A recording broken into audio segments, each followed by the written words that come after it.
right, it's 12 o'clock.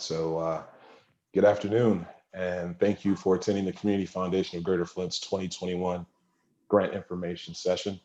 I'm Damon Ross, and I'm a program officer here at the Community Foundation, working primarily on the Access to Healthy Foods platform. On behalf of the Community Foundation of Greater Flint, I'd not only like to welcome you to our session, but also thank you for the work you've been dedicated to, which improves and enriches life here in Flint.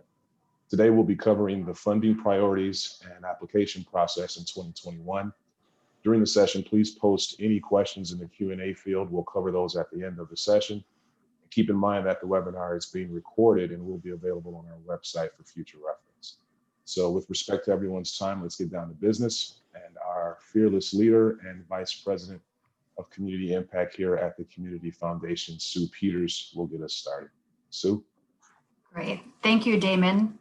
Not going to lie, I was a little bit afraid of having Damon do my introduction, but you did all right. Thank you so much. Thanks, Damon. Yeah, so I wanted to take a step back and talk just a little bit about community foundations in general before we jump into all of the details. The Community Foundation of Greater Flint, just so you know, was established in 1988, so we're about 33 years old. We have definitely grown since then.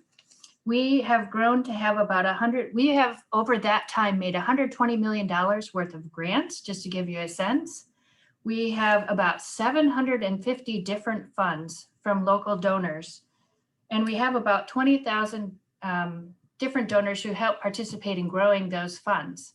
So we have grown, and what that highlights to me is that we are different than the other typical funders, a private funder, right? So community foundations are a little bit different. We serve the county, Flint and Genesee County, and almost every county in the state of Michigan has a community foundation. And they're often the best kept secret, but as you know, it's not always the best to be the best kept secret. So that's what we wanted to make sure that we're taking the time to share what we do, to share our work and our mission, and how we can work with you to, as Damon suggested, make life everyone has an opportunity to thrive in life in Genesee County. With that, I did want to take some time to talk a little bit about what we do, right? And take the time to walk through our mission, which is on the screen. Oh, last slide, please. Just wanted to take some time to, as you know, we ask you all to share your mission. We actually do read them, right? We all spend so much time in our boardrooms fine-tuning our mission statements, but the words mean something. So I wanted to walk you through this because it will help you understand a little bit more about what we try to do. So as you can see, the Community Foundation of Greater Flint partners and leads by influencing and connecting generosity to Genesee County needs for good, forever, and for everyone. And that's a lot. There are a lot of words in there, but we selected them in our strategic planning process very carefully. And we truly do want to be a partner. First, what I'll say is we do connect local generosity. I consider us community philanthropy. And to me, that means that anyone can be a philanthropist, whether you're giving $1 or $10,000 or even more, but that we want to connect that generosity, folks who care, right, about Genesee County, to the community needs. So our goal is really to make sure our goal is we get to spend the money, but we want to do it well and we want to do it with you because we need to know community need. We need to know what you're working on so that we can make sure we're spending the money well and truly having impact in the community. We also wanted to share the word influence and partner because we're more than our grant making. We also talk a lot about how we can convene folks. We can listen to you and hear from you and make that come into a reality. So it's more than grant making, and you're going to hear from the entire staff. Some of the other things they do. Today focuses on the grant making, but there's a lot more that we do. And then it's for the good forever. And what I wanted to highlight here is for everyone. That is something that we added, in our strategic planning. We want to make sure that everyone has the chance, again, as Damon already outlined, to have a thriving life. So again, just wanted to spend some time. I think our mission statement really helps us to define and explain what we want to do, even though community foundations are a little bit different. All right, next slide. So here is what we want to accomplish today. We have some goals. First and foremost, I just want to say we miss you. We miss meeting with you. Our staff, we've done very well at a seamless transition and doing everything online, but I have to tell you, every single one of us miss our grantee meetings. For us, that's what keeps us going. Meeting with you to hear about what you're working on, hear about your ideas for making the community better. We miss that so much. We're trying to keep it, so please either call us, but we're glad we can have this time with you. But beyond that, we do have some thoughts about what we hope to cover today. We want to share an overview of our grant making process in general, right? We don't want it to be a black box. There's not supposed to be any trick questions, anything like that. But we wanted to talk, be as transparent as possible, answer any questions, and then talk a little bit about some specific changes for this year that you'll see. We also wanted to provide you with the tools to submit the applications to the foundation. So we'll be talking about that actual application and some of the tricks and tips for uploading it and some other pieces of like the budget, all those things. We want to hear from you, any questions, any thoughts about what we might be missing. And we also want to make sure that we strengthen the connection between our staff, our amazing staff, who I'll be introducing in a little bit, and you. Right? And the work. You help us be better grant makers. And if we don't have a connection with you, we won't be able to make the impact we need to reach those community needs. All right, next slide. So I hope that makes sense. That's what we're hoping to cover today. And as I mentioned, there's this amazing team here to help you. Each and every single one of them are about helping you and want to work with you. I always see it as our job is to hear your ideas, hear what you want to do. And like I said, really, there aren't supposed to be any trick questions. Honestly, these are not, but it might seem like it, and it might seem like an inquisition. We typically don't put a spotlight on you. But the reason we're doing that is that we want to be able to have the information to make the best case for you to whoever we have to get approval from. So, but if you wanted anybody on your side, this is the team, an amazing team. They care about the community, they care about you, and they're all just amazing. So Alex Dawson, if you want to just raise your hand. She joined our team officially last year, and we are so excited. She's really helping us focus on the youth grant making. Jennifer Farrington, a quick shout out. Jennifer was moved up to senior program officer, and much deserved. She's starting her 13th year at the foundation and still is bringing such incredible ideas and partnerships and commitment to working with the community. She works on our county affiliates. She's an expert on our IFI and all of those intricacies and those systems, and she just all keeps us all grounded. Damon joined us, Damon, about a year ago, right?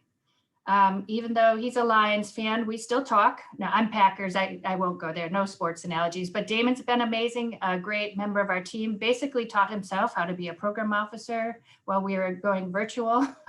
And he's really focusing on access to healthy food, but is also expanding into some of the other things. He's just been a great team member as well.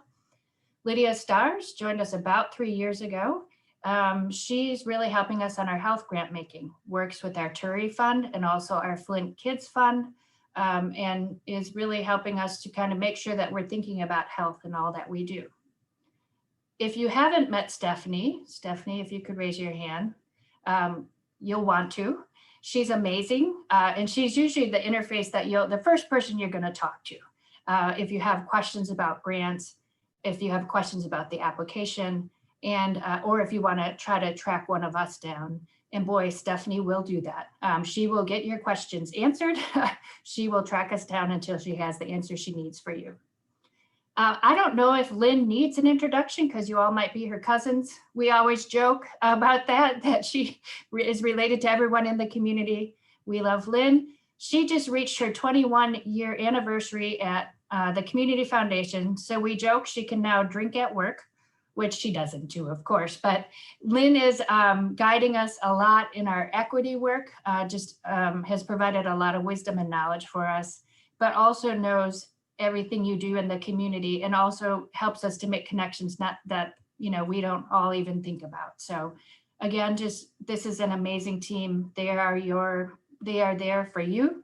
So please, call us with what you need. So you heard me mention a little bit about, we had a strategic planning process last year. With COVID, you might not have heard about it. Everything has been so busy. But I will say these priorities that you see here took us some time to get to. You will remember in our last strategic plan, we really had 3 stakes in the ground, which were literacy, neighborhoods, and why am I forgetting the last one? I need to call a friend, a staff. Literacy, neighborhoods. Healthy food. Thank you, Damon. I forgot. Oh my gosh, you guys, see, they back me up. Access to healthy food. But as you know, the water crisis changed us as an organization, and we took on so many different pieces of work, and we really had to take the time to figure out how we would use those 3 strategies at the same time as build on the new work that we were doing. So this is where we landed. We feel like we have been able to build on the progress we've made on those last 3 strategies, but also give us room to grow and incorporate the work that we are really trying to do now. So you'll see strengthened quality of education K-12.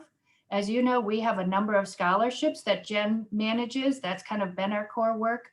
We're also heavily involved in the early education and educare.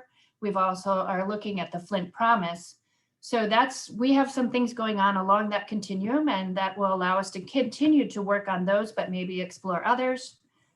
Flint water response and recovery. If you caught an earlier podcast this week that we shared, the 5-year anniversary of the water crisis, but also the Flint Kids Fund. So we were able to establish that fund with donations from, that's where a number of donors, whether it was a birthday gift or someone, a bake sale, we were able to use the Flint Kids Fund to help with those long-term interventions related to helping families and children impacted by the water crisis. And we're doing more than that, but we're continuing to keep an eye on what that work might look like for us moving forward.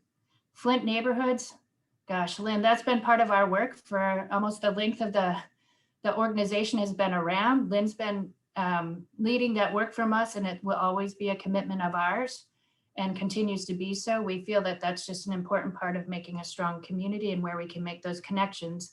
I would also say, though, that along with that, we also believe in our geographic affiliate funds, and that's kind of our local grant making you'll hear more about, but that's important as well. Finally, community and economic development. We've been doing a little bit in the neighborhoods, but our strategic planning committee said, hey, can you maybe think about what does economic development look like? And so we're still trying to figure out exactly. We'll definitely keep doing our core work in this area, our neighborhood work and our out county work, but we might take a look at what other things need to be done in the community in this space. Finally, commitment to equity. I think for me, that's the one I'm most proud of. We started, as you know, we have some, we maybe know, but we had received a grant from the Kellogg Foundation to work with truth, racial healing, and transformation. Lynn and I are working on, implementing that model, and that grant, but it really took us to a much broader space. We know that part of the reason the water crisis happened was because the system wasn't working for all of our folks. And it, as we see with COVID as well, we need to make sure that our Black and Brown community is being served and that everyone has what they need to be successful. So this is not only going to be some external work, but internal work as well that we have committed to.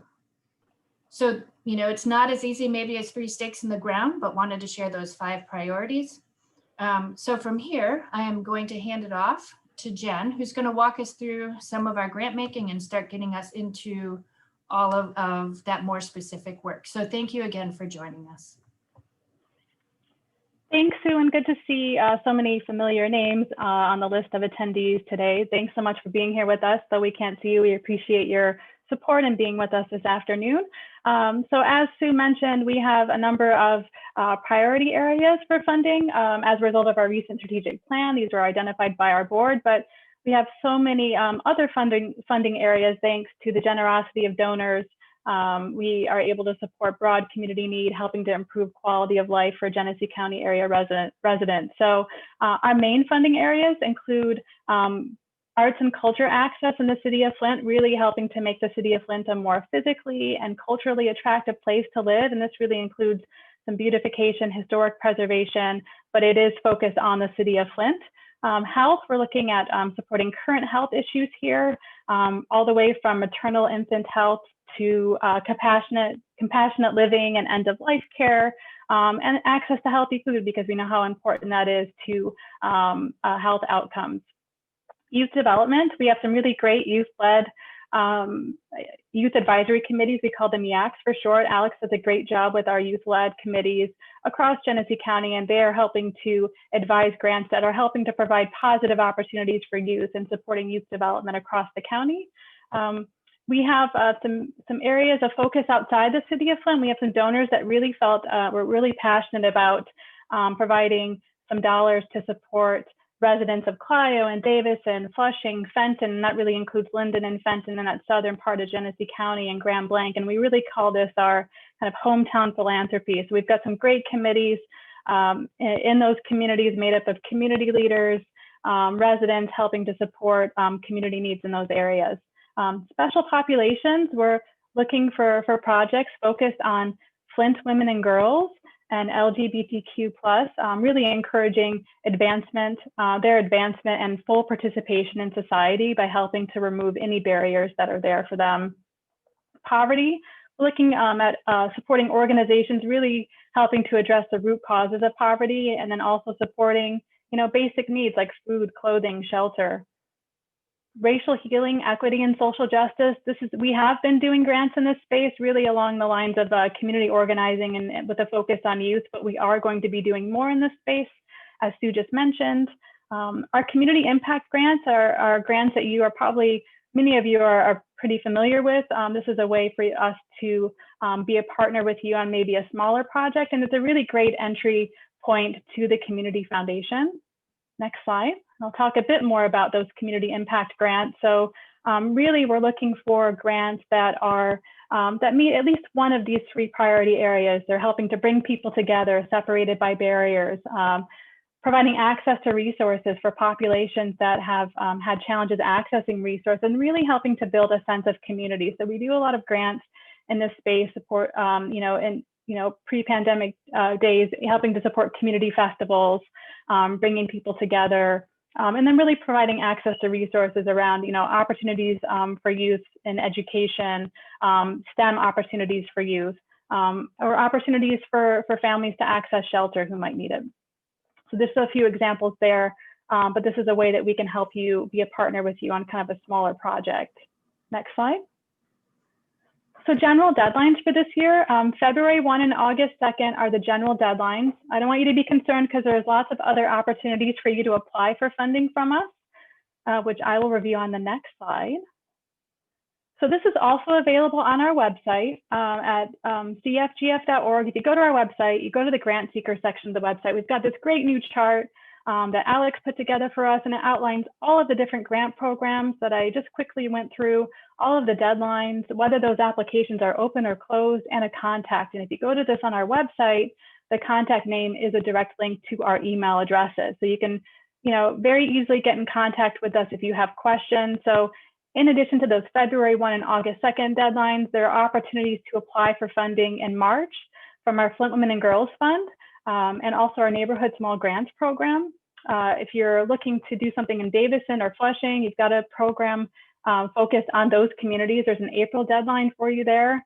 Flint Kids Fund, which is helping to support families impacted by the Flint water crisis. There's a May 1 deadline there for you. Our Greater Flint Urgent Relief Fund is how we're supporting community need as a result of the pandemic. That's an ongoing application process. It's separate from our online application. So if you have any questions on that one, please contact Stephanie. That's an open deadline based on funds availability. So just hopefully that helps kind of create some more transparency about the types of grant opportunities available. As you can see, there's quite a bit. But the most important thing, and I want to stress here, is that you please talk with a program officer. So while we're all working remotely, our office is physically closed at the moment, you can call us, email us, schedule a time to talk. We're all doing a ton of Zoom calls right now. So we can talk with you remotely about the project or program idea that you have in mind. So it's important that you talk to us either, especially if you're a new applicant to the Community Foundation, or if you're a returning applicant. If you're new to us, we want to make sure that you know that you're eligible for funding. So most of the competitive grants that we make in community are to 501c3 public charities. And this is a designation that you would receive from the IRS.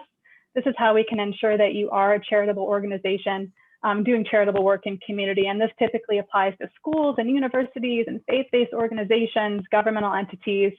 Under certain circumstances, we do make grants to non-charity. So a good example here is we do some smaller grants for our neighborhood small grants program to grassroots organizations, neighborhood groups. They're not 501c3 public charities. So we can work with you. It's not a deal breaker for us, but it's good to talk with a program officer. Depending on the kind of request that you're thinking about, we may ask you to seek a fiscal sponsor, have someone else with a like-minded mission apply on your behalf. So a couple other things to note if you're new to us is that your grant request must have direct benefit to Genesee County residents. So our geographic area for our competitive grant making program is Genesee County. So you have to have a project or program that has direct relevance to Genesee County residents. While we do provide support to faith-based organizations, churches, synagogues, other faith-based groups, we do not support religious activities. So you should know that we're not able to support kind of religious activities or programming. We also don't support grants to individuals. So we mentioned we have about 60 scholarships. We do provide about $300,000 in scholarships to college students and high school seniors every year, but we're not able to support individuals directly through grants. We also, we're not the best place for projects that are helping to support loans or debt reduction or annual appeals. Land and building purchases aren't the best place for us. So it's really important that you please call us, ahead of time. We don't want you to waste time on an application that isn't really a good fit with our funding priorities. If you talk with us ahead of time, we can help recommend you to another funder if it's not something that we're able to support. So if you call us ahead of time too, we can advise you on, the amount of funding that you should request based on the fit with funds at the Community Foundation. We can help you craft your proposal that's reasonable based on the dollars available. And we can also give you tips for writing your application. And we're happy to look at applications before you submit them and provide feedback and help you talk through what a successful application would look like for us. So Jen, yes, there are a few questions that have come up. Sure. And I don't know, Alex or Damon, if you wanted to throw them out there, or I can. And then it was asked if we could bring up slide 9 again. And just know that, yes, that we can bring that up. It's also on our website because we know there are, there's a lot of info on that slide. Well, there were 2 questions in particular that I saw in the chat. And keep in mind, for anyone who joined us late, you can add or drop your questions in the Q&A field down at the bottom of your screen. We'll cover those questions near the end of the session. But just to be specific, there were 2 questions that were asked in the chat. One was bringing people together. Has that criteria been adjusted? So obviously with the impact of the pandemic, we'd like to see that reflected in how you modify your programming.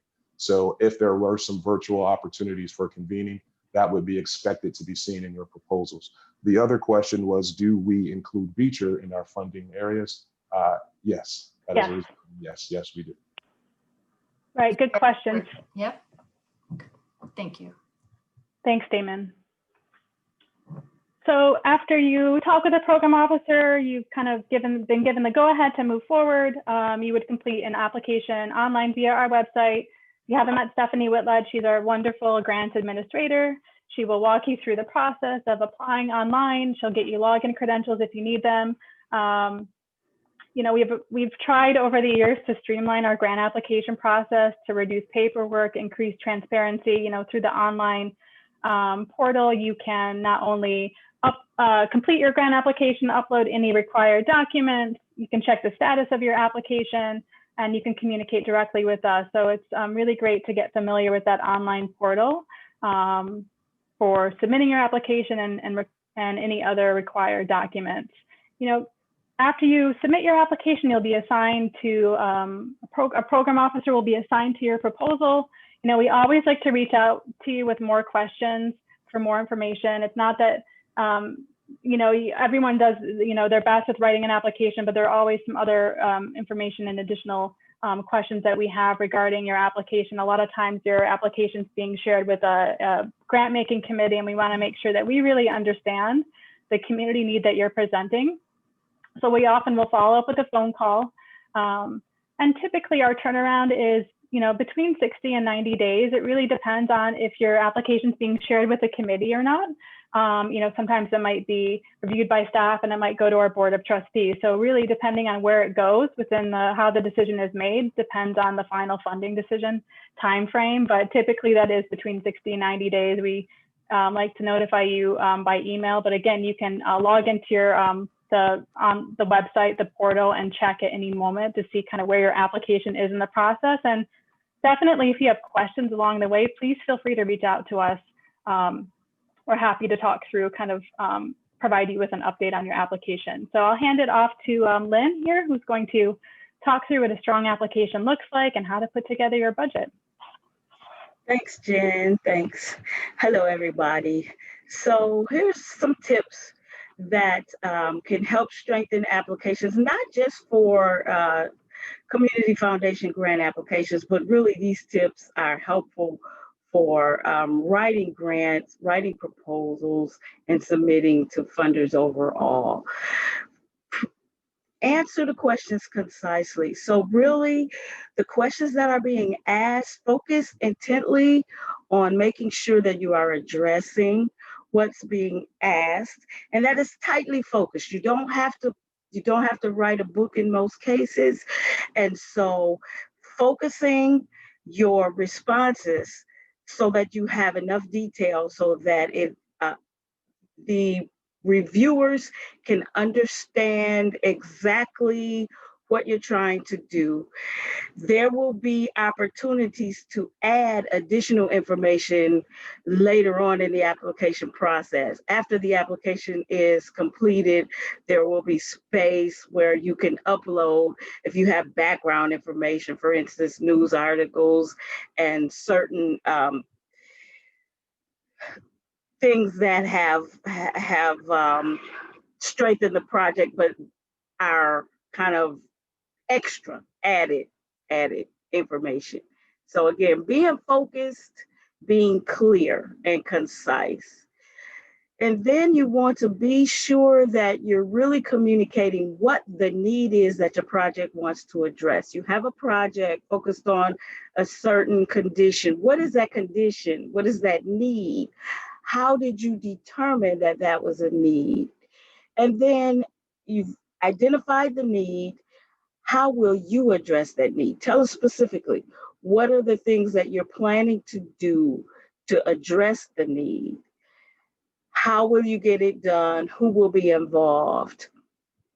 And then it's always good to address the landscape. And by that, meaning the issue that you're addressing is perhaps one that there are others in community also addressing.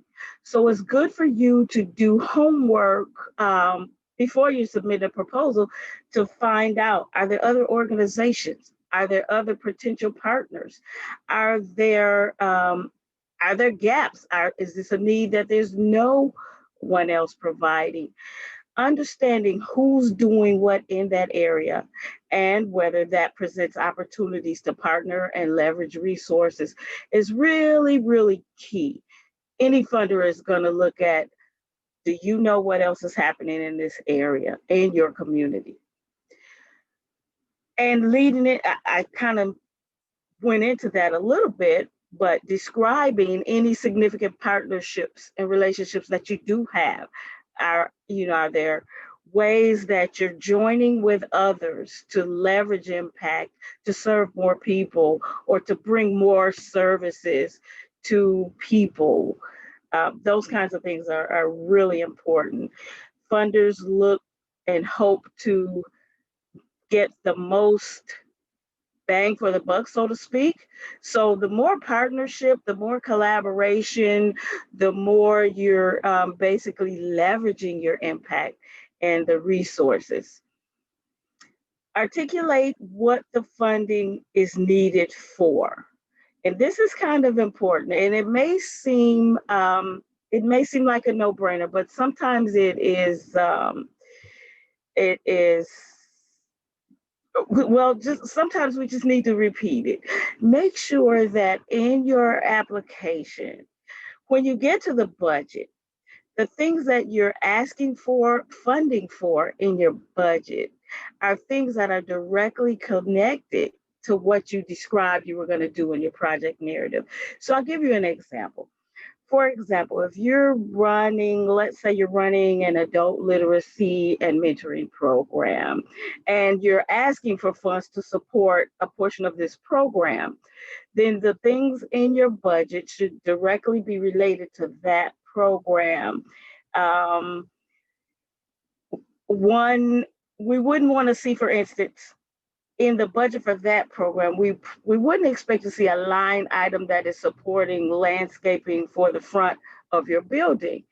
It seems like a no-brainer, but it sometimes needs to be said. If the request is for a specific project, make sure that your budget ties to that project.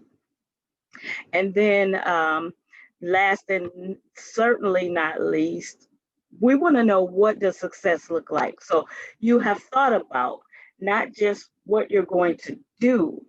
How will you know if you're successful at it? What will that look like for you? What will change? How much change?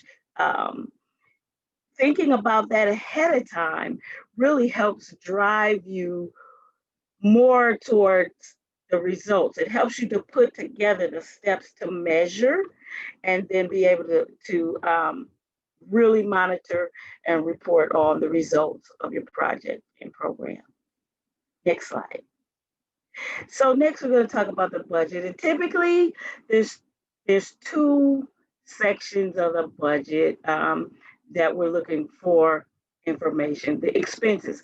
What are you spending?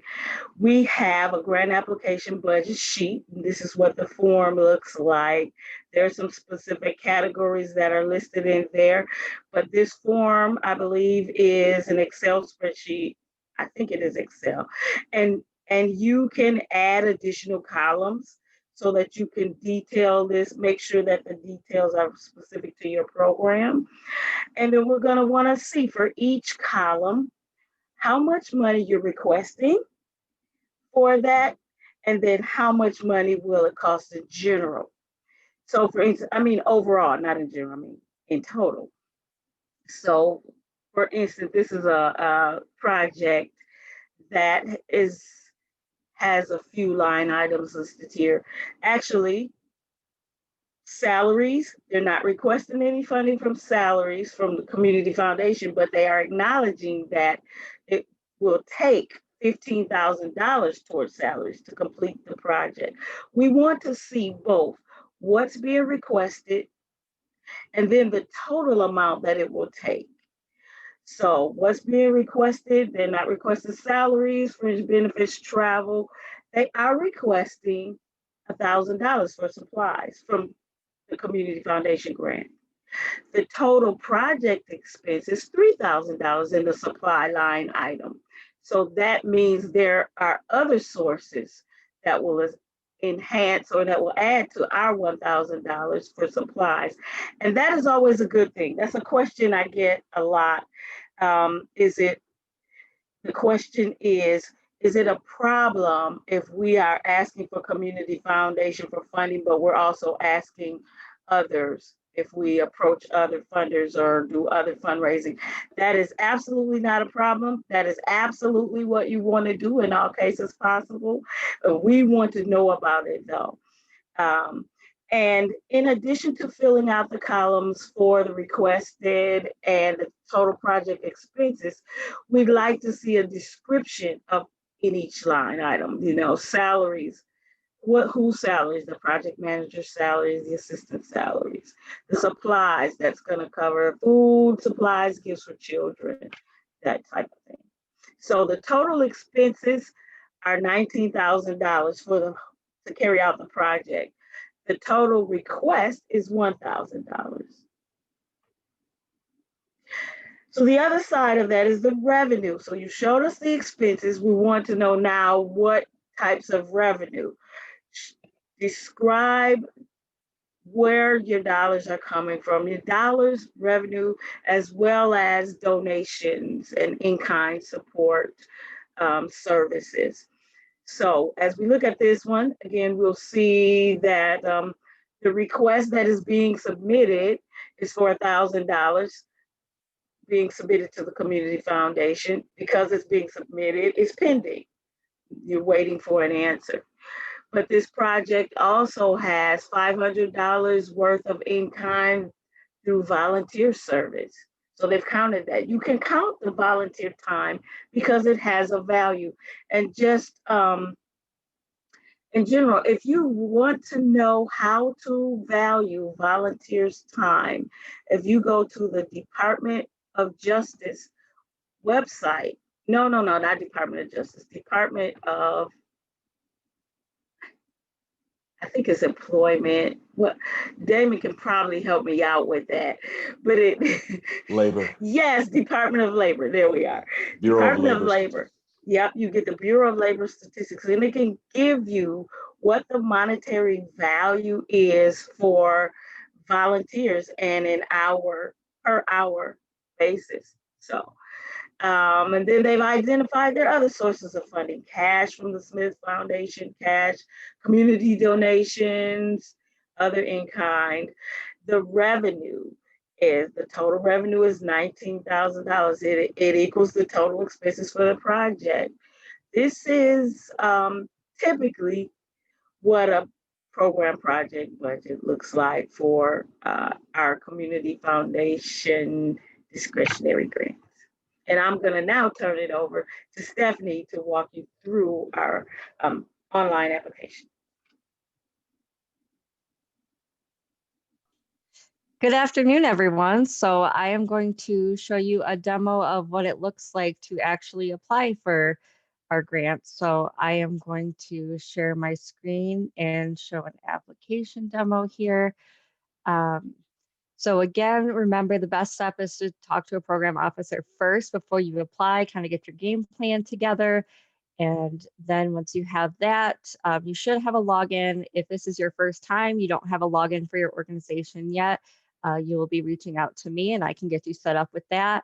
We generally do one login per organization, but you are welcome to share that within your organization. Okay. So this is what our grantee dashboard looks like, but I'm actually going to take a step back and go to our homepage. So you'll start at cfgf.org, and in the upper right-hand corner, you'll have the login blue button here. Okay. And so in my case, I'm already logged in, but you'll have your username and password here. And again, even if you already have a login, but you need to reset your password, I am also the contact for that. So please just shoot me an email, let me know, hey, I need a password reset, and I can get that back to you usually pretty quickly. So once you're logged in, a lot of times it will take you right to the grantee dashboard, but if you have access to other pieces of the website, say you have access to a fund as well, it may not take you directly there. So it's important to know that all you have to do is go under grants and scholarships and go to grant seekers. And under grant seekers, you want to select the grantee dashboard. So that's always going to be your starting point. On the grantee dashboard, there is a drop down here. Almost everybody is going to have only one, and that's going to be the organization that you're associated with. But occasionally, if someone is associated with more than one organization, you will want to double check that and make sure you are on the correct organization that you want to apply for. It's very important that you take a look at your organization snapshot as well as your organization profile. That's these two links right here at the top. You'll see down here, I have information, including the title of my organization, our contact information, logo, organization overview, mission, board of directors, etc. So this is what has already been input into my snapshot. But it would be a good idea to click on that, look at what's in there, see if there's any missing information. One of the things you can input in there is your discrimination policy. So rather than add that to an attachment for each application, you can just make sure that the policy is listed and up to date in your grantee snapshot. And then we will have that on file, and then you can just update it if a change happens. The organization profile is important to look at as well. That's really just pertinent to your contact information, your organization's address, phone numbers, contact person, email. The one important thing to note here is that you are unable to change it on your end. We have it set up that way for security reasons. So if someone that shouldn't have access to your account somehow gets in there, they can't change all the contact information to something different. But if you do see something that is inaccurate or needs to be added, you can reach out to me and I can add that in there, and then you can double check to make sure everything in there can stay up to date. Okay, so once you have checked everything in here and it's all up to date, you can apply for a grant. That's on the left-hand side here. You will see that we have 2 selections available right now. So the Flint Women and Girls Program, I do get a lot of questions, which one am I supposed to apply for? Usually if you're applying for the Flint Women and Girls Program, you already know per your conversation with Alex, who oversees that program, and you're familiar with the RFP and the information that you need pertinent to that application. So that one is separated out just because there is a specific theory of change and questions that go along with that to fully answer that application questions for that committee. Most of them are going to be using the General Online Grant Program web application, and that includes the Flint Kids Funds, that includes the Geographic Affiliate Funds, our Community Impact Funds. Most of them will fall under this. As I believe Sue mentioned earlier, the Greater Flint Urgent Relief Fund does have a separate application, and that one is available on our website, and then you just email that in rather than submit through the system. And we may also be adding Neighborhood Small Grants as a separate application here because that does have individualized questions. But again, most of them are going to be the same one. If you're not sure, you can always reach out to me to double check. Okay, so once you hit submit, it gives you an overview of what you need to know, the questions that have to be completed. One important thing to know is your attachments. So it actually links you to all of the attachments here.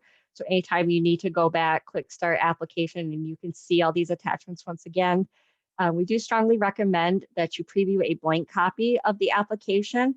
That way you can answer your questions in a separate document so that when you go to put it into the system, you already have your answers available. The reason why that is so important is the system will time you out, again, for security reasons. You don't want somebody who's not supposed to be in there getting access because you forgot to log out and put something crazy in there. So we do want you to be able to save your answers. We don't want you to lose them from getting timed out. And when you are putting it in, save often so that what you do put in there isn't lost. But if you have it in a separate document, even if it gets lost in the system, you have that answer already available to copy and paste back in. We also have the application addendum form, which Lydia is going to talk about after this demo. The sample budget PDF that Lynn was showing you, and the actual application budget form. So you do have access to a sample of that as well as the actual form to complete. And then there's a link to contact us if you have questions. So you'll see each of those had a red mark next to it. When you get to the end, or if you get back to that application overview, you can see which sections you have completed or not completed. So you'll enter your project name. You'll see some of the information is already completed. That's the benefit of completing your grantee snapshot. It will pull in this information so that you don't have to put it in twice. Okay. So you're going to put a total program cost and how much you're requesting of that, a start date and an end date.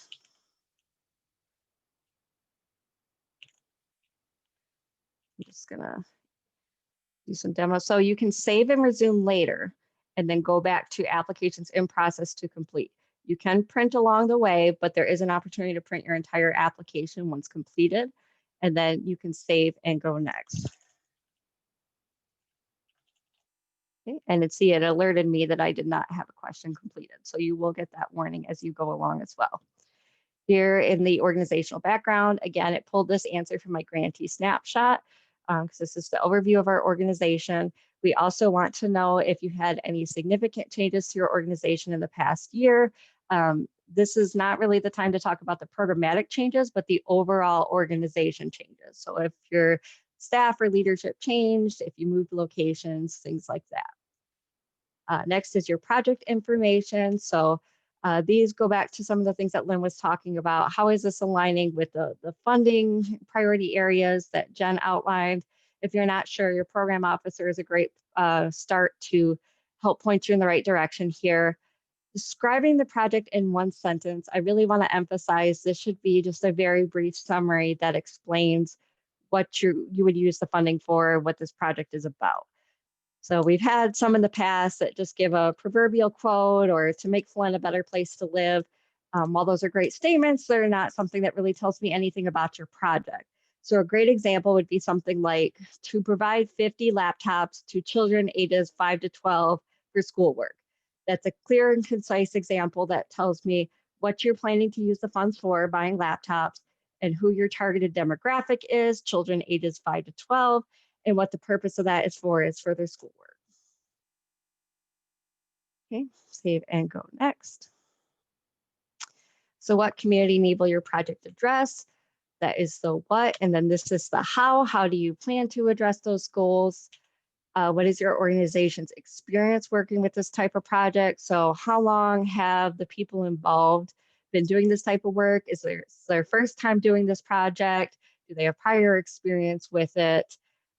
Who is responsible for the oversight of the program and why you chose that person? Next is the project impact. So our geographic area served, our grants, we have funding for all of Genesee County. You will notice that everything in here is Genesee County specific. We do have an option for Genesee County wide if you're not specific to a particular area. We also have multi-community area listed here. So say that you're doing Lake Fenton and Linden both, you can select multi-community area, and then you can also add that information. So how many people will be served? We understand this is going to be an estimate in most cases, but we do want an idea of how many people you intend to serve or are able to serve with the project. If it's designed to serve a specific demographic, we want details on that. So if it's a specific age group, race, gender, maybe you're helping people who are experiencing poverty or experiencing homelessness, or some other type of need, this is the opportunity to add as many details as possible. And if you have any statistics, even better. This goes to the partnerships that Lynn talked about. So we'd love to see collaborations and partnerships. If you have any established for this project, let us know who it is, what role they're planning to play. And if you have any letters of support and MOUs, those aren't required, but those are strongly encouraged to help support your request. And so we establish the what you're trying to accomplish, how you're going to try to accomplish it. And now this question speaks to how will you know that you were successful in meeting those goals? Okay. So again, it will remind you if you did not answer your questions. Save and go next. Okay, continuation and sustainability. So this first question speaks to how you're going to use our funds to leverage additional dollars. So if this is meeting any kind of match fund requirement, if you're going to leverage these to request other funds, if this is supporting existing funds, this is what we want to know here. If you're funded, what is your plan for continuation? So generally, when you apply for funds through us, it's not something that we're going to be able to repeat year after year after year. So after you fulfill the grant with us, what's your plan going forward? Do you have other funding lined up or something you're looking to pursue?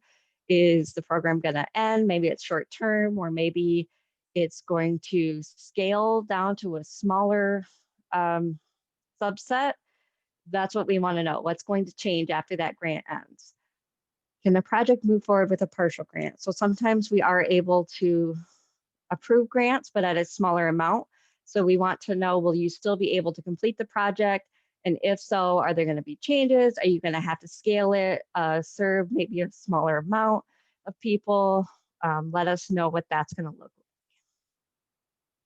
So here you have your sign and submit piece. So this shows me green check marks everywhere telling me I completed all of these sections. It does give you the reminder that you do have to add documents after you submit. There's unfortunately no opportunity to do that until you hit that submit button. There's also electronic signatures. So we do get the question a lot, do I have to physically print this and sign it? The answer is no. All you're doing is putting in your name, but know that by putting in your name, this is constituting as a virtual signature. It's not only for the applicant who is actually completing the grant, but you also need to get permission from your executive director and board chair. Please make sure that they're aware and agreeant of this that you're submitting. Typically, when we send out a grant agreement and a grant approval, or even a decline, it's going to the executive director, and we certainly don't want them to be surprised. Okay, so you will sign and date it. This gives you an opportunity to print a copy. There's also an opportunity to still do this later, and you can submit your application. As soon as you submit your application, you're going to receive an automated email that lets you know that we have received your application, and also to remind you it's not considered complete until you add those additional documents.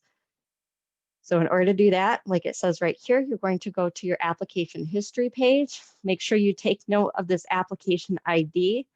Because when you have questions or you want to follow up on this application, we would love it if you could reference that number so we know which proposal you're referring to. So application history you can see here, or it's also available on the left-hand side. So you can see this one I just created called project name with the number here. It was submitted today for $1,000. It's in received status. So this is what Jennifer was referring to when she said that you can see the status of your application. If it's approved or declined or paid, that status is going to be updated right here. I mentioned before that you would have the opportunity again to print it, review it. This is where you can still do that for any of your past applications. You can actually go further than the 30 days or even the year by using the advanced search function. You can see anything that's ever been submitted to our system. So finally, to add your attachments, you'll find the application you want to add attachments to and select Add Attachments. Here, it gives an example of some of the things that we are looking for and whether or not these are required. So the ones that are required are always the project budget, your most recent financial statements, so your 990, your audit, something like that, and your application addendum, which is new this year, which we're going to talk about in a moment. You can also always add additional information. So to add any of these, under Actions, you'll select Details. And there's truly no limit, so you can add one thing. You don't need all of these, or you can say, well, I have 4 things to add. You can do it that way. Just make sure that they're relevant and supportive to the application. And if for some reason it's not working, I've had some that the file was too big, you can always send those to me directly.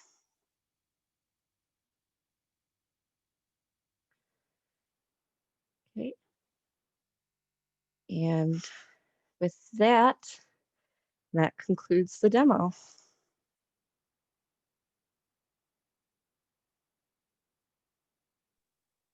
Okay, and next I'm going to pass it off to Lydia Stars, who's going to tell you about the new application addendum form.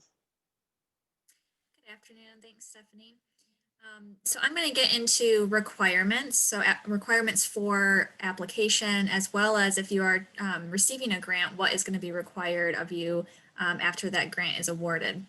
So a new requirement for this year is the application addendum form. You can download this on our website and then complete it, and you'll add it along with your budget template, your financial statements and information, as well as any other additional documents you want to provide. So we had hoped to be able to put some of these questions into our online form this year, but our system doesn't work as quickly as we do always. So we have a few questions that we wanted to ask in addition to what's in the online application. And some of it is really about community needs, giving you an opportunity to really check multiple areas of community need that you're trying to address with your project. And a little bit more about the populations you're trying to serve with your programs. as well as some questions related to COVID-19. Obviously, the last year has really been a challenge for all of us, and we've had to shift quickly. So we want to know a little bit more about what has changed with your program since the pandemic and the restrictions that have been put in place.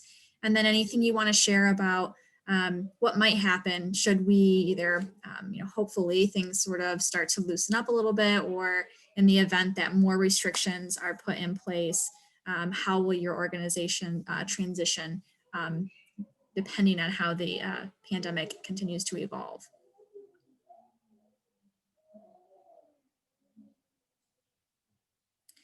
So other application requirements, Stephanie did mention you'll need to add a financial statement. We prefer an audit if you have one, but 990s and financial reviews, anything that you would potentially provide to your board of directors to demonstrate your financial position is really something that we would like to see. You can upload that, and then if you do it for your first application, say you have interest in applying at future deadlines, if you just do it that first time, you don't have to upload it to future applications. We'll make sure that it's included in your organizational profile, and it'll be something that staff can review and check to see if it's there. So really at that first application of the year is when you want to upload that. Of course, if it gets updated, you get a newer audit, feel free to attach that later on. This financial statement really, it helps us to, of course, understand the financial health of your organization, but it also demonstrates what systems you have in place and what capacity you have to manage grants. So it's really important for us to see that as part of our due diligence process. These aren't required, as Stephanie said, but strongly encourage memorandums of understanding, letters of commitment, or letters of support from your partners. Really helps to strengthen a project, to show that you have strong partners and commitment from them, and they can help you execute the project. Of course, that new application addendum I just referred to, that's a new requirement for this year. And then Stephanie mentioned the non-discrimination policy, including that in your snapshot. That's a requirement for the application. So make sure that you check annually to make sure that that is still there and that it's accurate. So what happens after you are awarded a grant? You may get additional document requests from your program officer. One that could potentially come up would be if you were to receive a partial award, your program officer might ask you to submit an amended budget. So something that would reflect that award amount, depending on what the difference would be between what you requested and what was awarded. And then a grant agreement, you'll receive a grant agreement. It'll go to your CEO or executive director of your organization. This grant agreement will outline the purpose of the funding, any conditions and requirements like reporting, deadlines, the grant period, some expectations around how to communicate your grant to the public. You'll have to have your executive director or CEO sign that document and then return it to us. That has to happen before we can submit a check for payment on the grant.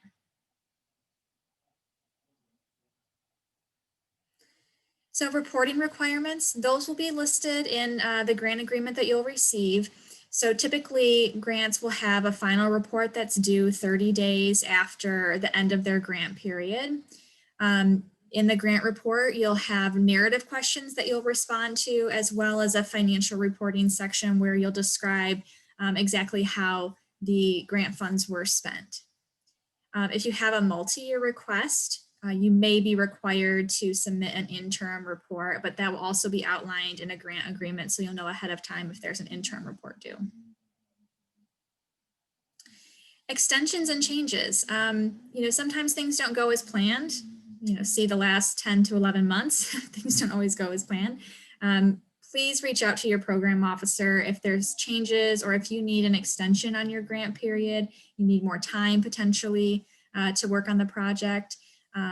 Those are things that we can work with you on and make those changes and adjustments so that way you can be successful.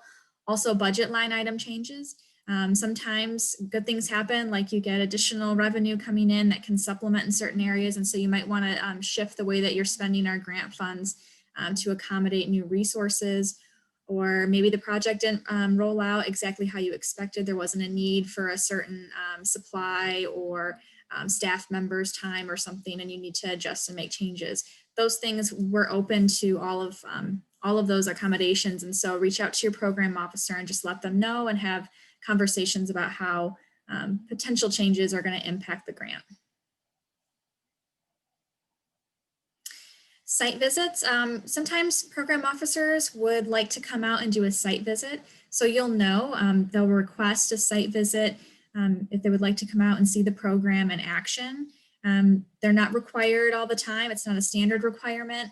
But know that if you want us to come and visit you on site, we are more than happy to. We really enjoy actually coming out to visit our nonprofit partners and to see their work.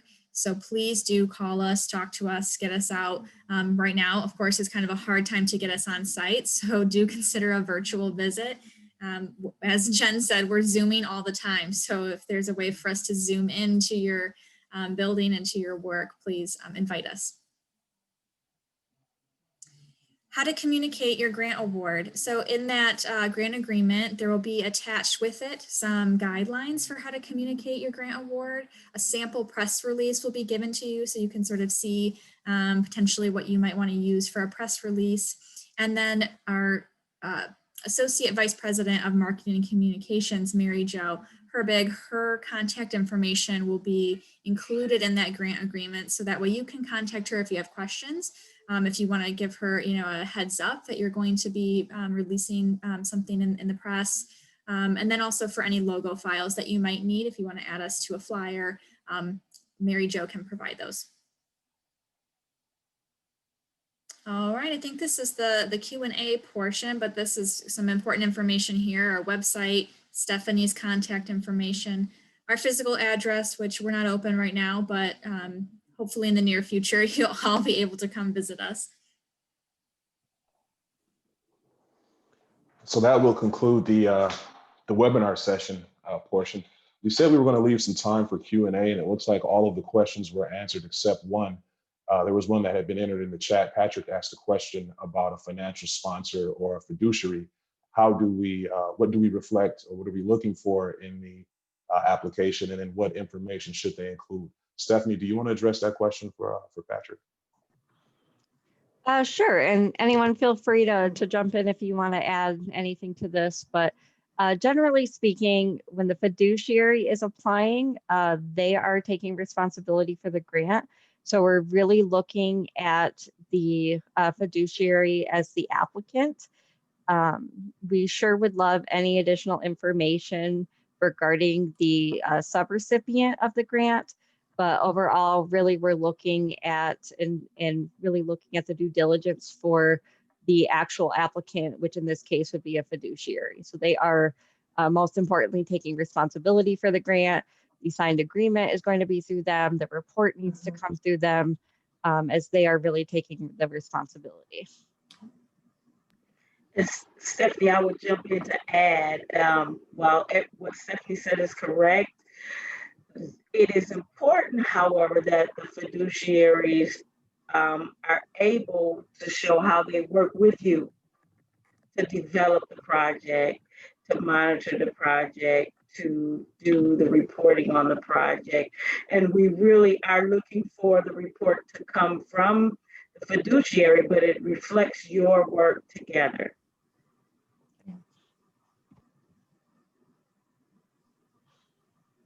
So with that being said, I hope that covers any lingering questions that were out there.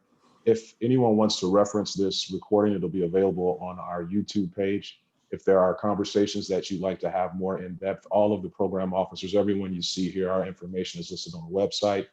We look forward to your questions, and we look forward to working with you in 2021. Thanks for attending.